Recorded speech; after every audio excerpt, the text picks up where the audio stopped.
Shalom, children. Let's continue on our journey with the Israelites through the wilderness. Today we will be learning about a Kehathite man named Korah. Korah was a Levite and had some friends from the tribe of Reuben. Their names were Dathan and Abiram. One day Korah, Dathan and Abiram decided that they were not happy having Moshe and Aaron as their leaders.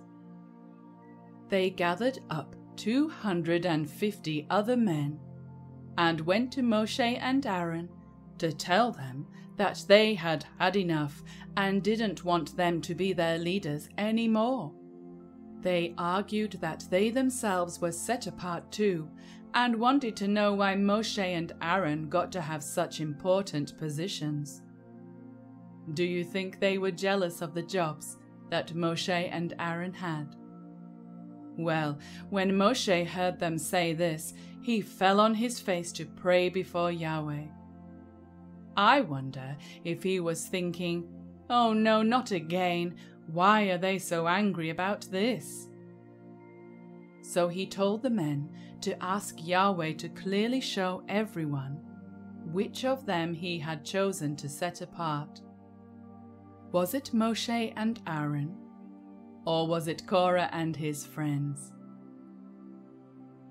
The next day they were to put fire and incense in their fire holders and bring them before Yahweh, and Yahweh would settle the disagreement once and for all. Moshe let them know he'd had enough of their complaining. After all, the Levites who were upset had been given their own special job serving Yahweh in the dwelling place. But that didn't seem to be good enough for them. They also wanted the priesthood.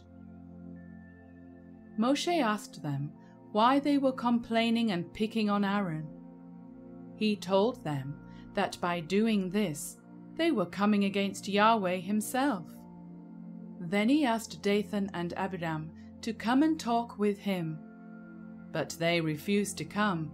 Instead, they griped to Moshe that he had failed to bring them into the land of milk and honey. They were angry that he had not given them the fields and the vineyards that they had been promised. They even thought he might be planning to kill them in the wilderness. Again they told Moshe, "No, we will not come and talk to you." This left Moshe very upset. He knew that what these angry men were saying about him was not true, so he prayed and asked Yahweh to be on his side. He then told Korah and the other men that they were to come and stand before Yahweh at the door of the tent of appointment with the fire holders and incense. Well, Korah and his men were feeling quite bold, so they gathered up the whole congregation and had them come along with them to face Aaron at the tent of appointment. Yahweh was very displeased about this. He told Moshe and Aaron to back away so he could just get rid of them all. Once again, Moshe and Aaron fell on their faces and pleaded with Yahweh to please not punish everyone. So instead, Yahweh directed the Israelites to move away from the tents of Korah, Dathan, and Abiram.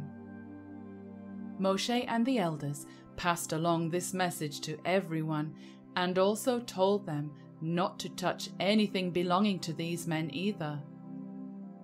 Moshe warned them that the ground was about to open up, and the men who had not listened to Yahweh and Moshe and Aaron were going to fall in. And that is exactly what happened next. The men who had rebelled fell down into the pit along with everything they owned. When the rest of the Israelites saw this, they were terrified. They ran away so that they would not fall into the pit too. Back at the tent of appointment, the 250 men were still trying to offer incense to Yahweh, hoping to prove that they too had been chosen. But fire came down from above, and in a moment those people were no more. The only thing left were their fire holders. Yahweh asked Eleazar to go and get the fire holders out of the big blaze because they were set-apart objects.